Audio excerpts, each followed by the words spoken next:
తండ్రి కుమార్తెను అత్తారింటికి పంపించేటప్పుడు నుదుటి మీద ముద్దు పెట్టుకుంటాడు. ఎందుకో తెలుసా? అమ్మా, అత్తారింటికి నిన్ను పంపిస్తున్నా. నేను ఆ ఇంటికి వచ్చినప్పుడు నేను తలెత్తుకునేటట్లుగా నువ్వు బ్రతకాలి.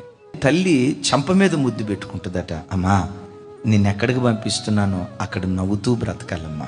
నిన్నెప్పుడు చూసినా నీ ముఖంలో సంతోషం చూడాలమ్మా అని తల్లి బొగ్గ మీద ముద్దు పెట్టుకుంటుందట. పెనిమిటి పెదాల మీద ముద్దు పెట్టుకుంటాడట. ఎందుకో తెలుసా? అమ్మా, మన ఇంటికి వస్తున్నావు. మన ఇంట్లో ఎన్నో సంఘటనలు ఇంట్లో జరుగుతాయి.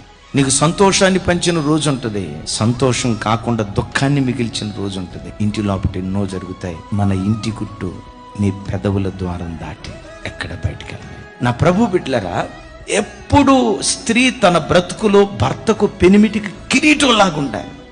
ఇంటి గుట్టు ఎంత జాగ్రత్తగా కాపాడుతుందో అలాంటి స్త్రీ తరతరాలకు కొనియాడబడును గాక.